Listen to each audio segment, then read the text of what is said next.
Um, for the National Post, Nigel Bigger writes, "Is Canada really built on stolen land?" Stolen is, of course, in quotation marks there. Yeah. Um, Nigel Big, the claim is historically and legally inaccurate.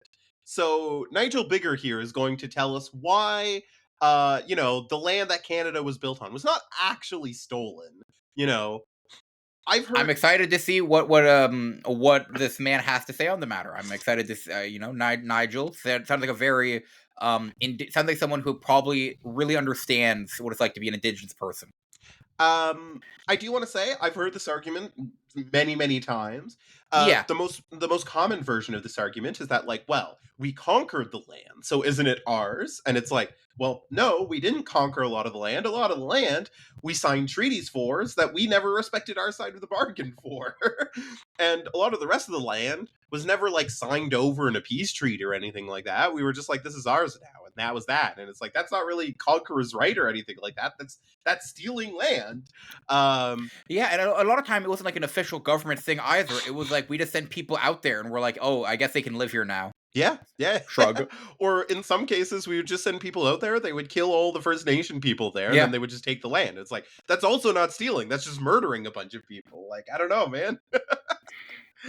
So I will say though, this guy has a unique take on it. I've never seen this particular take about it. Ooh, a new argument. I'm excited. Yes. I'll add this to the list of right wing arguments I have.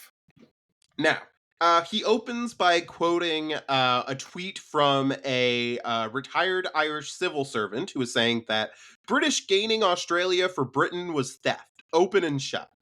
A Sure. fairly straightforward argument. Yeah. Nigel responds to that with what the Irishman said of Down Under, he no doubt say of the True North too. But it's really not that simple. It's Interesting. Crazy pivot. Sorry, just like I'm just thinking of being like, guy says thing unrelated to the thing of topic of my article, but I'll shoehorn it in. in settled societies like Australia and Canada. First of all, settled societies. So many. Oh god. If we break down every little part of this article, we will be here all day. Oh yeah. In settled societies like Australia and Canada, there are property laws defining who owns what, and where disputes arise, there are judicial authorities to decide. Yes.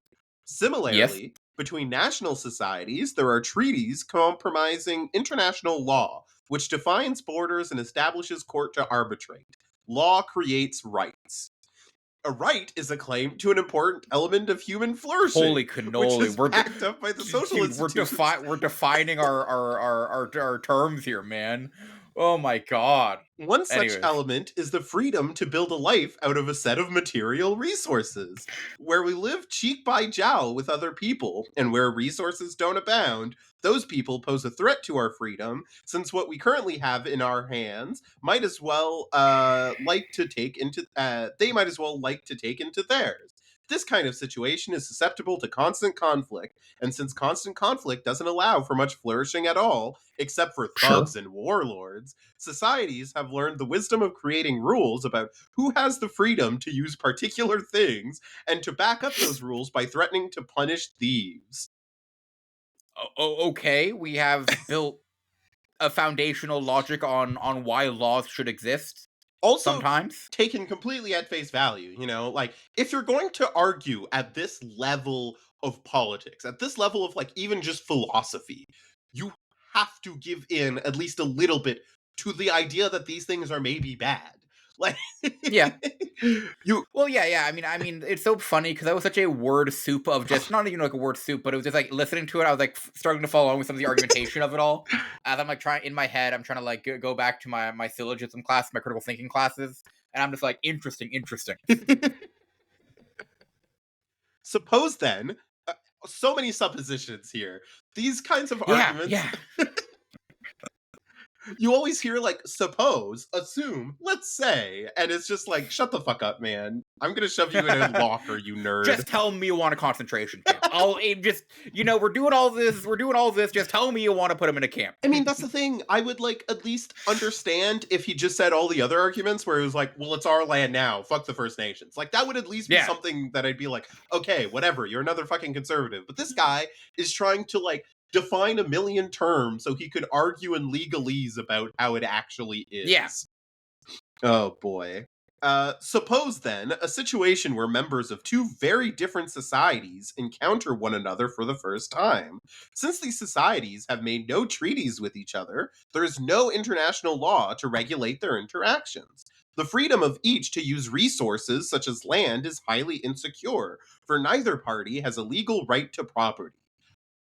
What the fuck are you talking about? Well, that's crazy because in the framing of the argument of like Britain coming over to Canada, the land, it's not like the land was unowned. Yeah. It was already owned. Like, he's saying, well, it's insecure for both people, so then no one owns the land, really. And it's like, no. The people who were there originally owned the land, idiot. Like, if I came to Britain and I was like, I've never met a British person, guess I'll start a farm here, you'd go like, whoa, that's the king's bloody land, and you'd like try to kick me off your little island. His argument is basically that like because the British and First Nation like both couldn't understand each other and didn't have treaties, then it didn't count as stealing because there was no legal right to the land that the First Nations could claim. Insane. Absolutely fucking insane. And also ahistorical based on the interactions between the First Nations Yeah, and like and the British. even before the British, like even like John Chrétien, like or just sorry, not John Chrétien. Jean Chrétien is crazy to say that. sorry. French explorer, Cartier, something like that. What was his name? Yeah. It's Jean Like that Cartier. was before.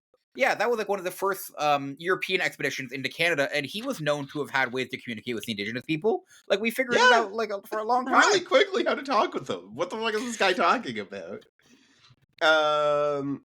So where members of one society trespass on the territory of the other, taking it, settling on it, and exploiting it for their own purposes, no right has been violated.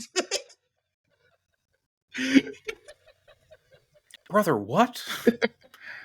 Still, I just think, yeah, go ahead. I want to like go up to him and be like, I have a question.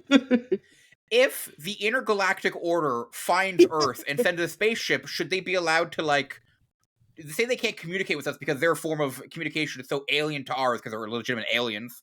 Can they just blow us up? Can they just take all our stuff and we gotta go, well, technically no internet or intergalactic law is broken here, guys? That's his logic.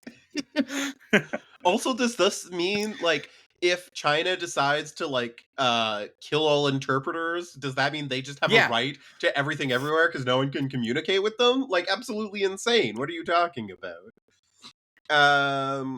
Still, an injustice may have been done, but only if we don't follow Thomas Hobbes in thinking that justice springs into life on the back of contracts or treaties. Only if we move in the direction of Thomas Aquinas, believing instead in universal moral principles built into the nature of things, which precede social conventions. One such principle is that we ought not take from other people things in which they have invested their time and effort, or on which their social life has come to depend, or which they need to survive. And he's just talking in circles right now, but like, anyways, we'll continue here. While natural... No, I want to hear the end of this argument because I'm interested in like what's his point. While natural moral rules such as these do provide a framework for governing interactions in the absence of commonly recognized law, they're much more contingent and less stable than legal rights. This is because whether I respect your freedom or invade it depends on whether I estimate that you have more than you need and I have less. Even if I make my estimate conscientiously, your estimate might well differ from mine, and there is no overarching authority to arbitrate between us. What's more, not everyone is conscientious, and some, whatever their skin color or ethnicity, will be propelled by greed or by the unfair, egoistic assumption that life of someone else is worth less than their own. To this already unstable mix must be added the incomprehension, uncertainty, mistrust, and fear that naturally arises when two culturally alien peoples, speaking entirely different languages, collide with one another. Under such volatile conditions, and in the absence of any commonly restraining law, friction, conflict, defeat, and conquest are, tragically, almost inevitable. What the fuck is he talking about? Okay, no, I'm like following the logic here in where he said because okay, so he starts off by saying, natural laws work really well when there's no official laws governing anything, and I go, I agree. I go. That's probably in some ways we can say that everyone on the earth has rights, and barring any other legal systems, those rights should always be respected. I got it. And then he goes, well, technically, if you have more than I, should I not be able to take something from you? And I go like, what? But I also go like, under your logic, then you're the British Empire. You have more than Yes, anyone. You yes, have no yes. in your calculation. There is no way you think that the indigenous people of Canada have more than you on the ship. Like Yeah, then you should leave. Natural law would say, "Oh, I have more than them. I should let them keep what they have, what they need to keep existing in their things." But instead, he goes, "No, let's just take it over." Like he's just, oh my gosh, because it's so complicated. How can you figure out any other real way of doing it?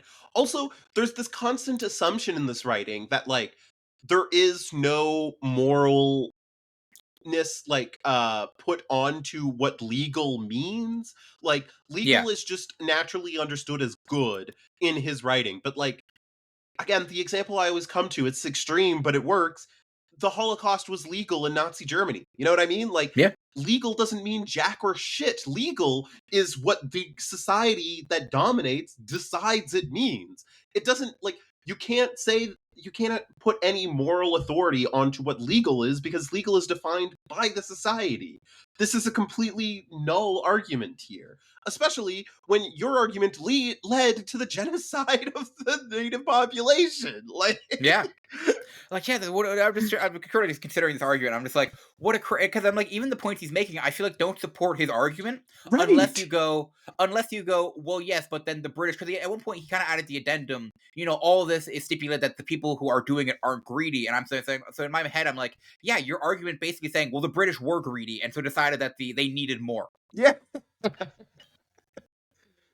Uh, so he just ended up. So he said, yeah, friction, conflict, defeat, and conquest are inevitable. Almost, but not entirely. Sometimes it suits alien people to cooperate because they have reciprocal interests. In a new study of early relations between the Hudson Bay Company and indigenous people on the coast of British Columbia, the Vancouver Island Treaties, and the evolving principles of indigenous title. Anyways, he just talks about like one example where indigenous people and like the Hudson Bay Company did work in reciprocal benefit. And like, yeah, no one's saying that didn't happen. How Yeah, no one said that it didn't happen. It's saying that the Hudson Bay Company then probably went behind the back of Indigenous people or meddled in the affair of Indigenous people to the point yes. where they went like where they were doing more than their treaty had signed for. Yes. This reminds us that relations between colonizers and indigenous people weren't always characterized by conflict. In many cases, and True. for long periods, they cooperated to their mutual benefit. True, but it This is also true. shows us that the value of land differs not only between cultures, but over time. Even if it were true that in the early 1800s, the territorial expansion of European settlement in British Columbia did deprive indigenous people of their livelihood by trespassing on their fishing or hunting grounds, it did do that. It It absolutely did do did do this. that. Um, to surrender huge tracts of territory to them in 2025 is not to unravel history and restore the past. That's because what mattered in the past was not land, but subsistence. And British colonization replaced traditional means of subsistence with new alternatives trading, farming, and wage earning. Now, through the Canadian state, it offers welfare payments too. That's okay. That's so wild. Yeah, and because he goes, oh, in the past it was for subsistence, but now because we've replaced your culture, it can now be because of capital interest. What an insane argument! Like, legitimately, I love that argument because it's like, maybe we did sign treaties, and maybe things were kind of kumbaya back then, but we needed the land to build the Walmart. Like, I don't like. How can you not go about it? In the early 21st century, control over land means something quite different than what it meant in 1800. Also, this is just assuming that all the land was stolen in the 1800s. It was stolen like 200 years prior to this in a lot of cases. I don't know why he keeps There talking were about the some areas. 1800s. Yeah, like there were some areas in the late 19th century that were still contested land Yeah, between different yeah. indigenous groups and the Canadian government. Like, it's some of its recent history, like last 150, like 100 years or whatever. Then it meant access, and its value has changed. Then it meant access to fishing or hunting grounds, and thereby the means of survival. Now it True. means the lucrative ownership of resources for exploitation or development, which the Vancouver Islanders in the 19th century could not imagine and did not value. Yeah, it's almost like, oh my god, yeah, because this argument is just, well, we're really greedy. We need the money. It's just like, yeah, I don't know. Their culture didn't value the same things you did. Their cultural practices led them to live a different lifestyle than your capitalistic machine. And you went, but the capitalism's so cool. So, to grant native title to indigenous people today is not to uphold a historical legal right, for such a thing didn't exist, nor is it to restore things where they were, replacing like with like. It's to create a novel, unequal privilege. Oh, he thinks that people with indigenous status cards are privileged now in our society Yes. over the struggling Bretonians that have lived here And since he's the time also more. saying if we gave back all the land that we stole, that would also be an unequal privilege. But also another crazy thing is he was part of his earlier argument though was that they were able to sign treaties, and then he goes, well, that doesn't matter. Like Yeah, they were yeah. unable to sign treaties, so it doesn't matter. But I'm like, no, but you'd already said that you had seen where they were able to do treaties and Yeah. find out agreements. There are so many treaties and agreements that Canada completely backed out on and completely Yeah, fucked the First Nations on. And the ones that they didn't, we usually have proof. This one, like, I guess it didn't really surprise me, but it always stuck with me. I did a research paper on the Métis people of Manitoba, and I was able to find a letter from the guy who was governor of Manitoba at the time, where he was explaining how to particularly write the Manitoba Act so they could screw the Métis people out of their land. And then the Manitoba Act got written that way. yeah. Well, no, like I was reading a book recently and had to talk to like even in like the 1940s and like 1930s, the government of Indigenous Affairs or the department of it was still acting under the idea that they would assimilate all the Indians and that it was the Right. Indian problem. It was something you Yes. could deal with by assimilating them into the culture. Like, oh my goodness. I will say I did find this article fascinating. This is like a different approach to it than I've seen before. This like weird legalese of being like, well, Yeah, what yeah. does This is legal just really mean? Which is completely fucking stupid, but it's at least interesting. But it's so funny because every argument he puts forward by why the legal dubiousness of the property ownership or all these other things, I'm always like, no, no, you're wrong because in the example that you've even provided within the argument that you've made, you have examples that prove you're wrong. Or that prove Yeah, that yeah, yeah, the yeah, only way to legitimize your argument is, well, we were greedy about it. yeah. Yeah. We were the nasty, greedy people I was talking about in Yeah. that Hobbesian anecdote. Like, here's the plot twist about this man. At the very end, it says Nigel Bigger is Lord Bigger of Castle Douglas. Lord This Bigger. is an actual, literal, aristocratic British lord. This Yeah. man, what the fuck? Well, you see, we civilized them, we pacified those indigenous Canadians, and we now get to reap the reward. Like, oh my goodness! Like, if you read into the article through the eyes of a guy doing revisionist history to make the conquest of the empire he's a lord of more legitimate is crazy. Yeah, he has an article here that I came close to reading, but I figured I might as well read his newest one. But it's called British Empire Unfairly Maligned. Non European colonialist empires existed for millennia. No one seems interested in those, though. And it's like, yeah, because those didn't have the same wide reaching impact on the modern day that the European ones did. And the few Yeah, that did have impacts on today, like Japan and China, people are still talking about them today. it's just they're not. The reason why you don't hear about them is because they didn't happen where you're from. It's Also because true. Yeah. it's outside of your news, your the history that you were taught as the West. But I'm sure if you go through the Korean education system, or you went through, Yeah. instead of doing, grade 1 to 12 in England, you did grade 1 to 12 in Korea, you would learn lots about what Japan and China did in their expansion times. Yes. And you'd probably learn very little about the colonialization of Canada. Yeah. And it's like, oh, the Aztec were an empire. No, no, no, no, no. It's like, yeah, and then the Aztec collapsed and turned out not to have that much of an impact on current day politics. Like, What do you want me to tell you? Like, Yeah, but for me, the biggest thing is also the scale. I'm like, you guys own 25% of also the world true. at one point. Also true. Like the Aztec would own what? Maybe at max 10% of the globe. Like say that's even a crazy number to That's be a honest. crazy It's probably number. way It was smaller than probably that. closer to like 4 or 5%, but yeah. Yeah, 4 or 5%. You guys own 25%. There was the saying, the sun never sets on the English Empire. That's crazy.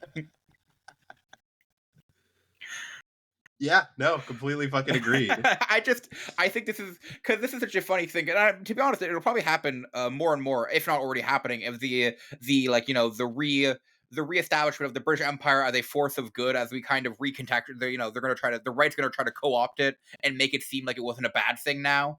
Yeah, and that's why we It's just should going to kill happen. King Charles.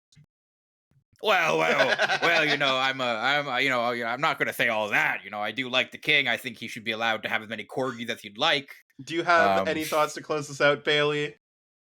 No, I have not many thoughts. I will say, as an indigenous person, maybe that article is based. Maybe I hadn't considered the legalese needed to convince me that it was a chill act. That it was really cool.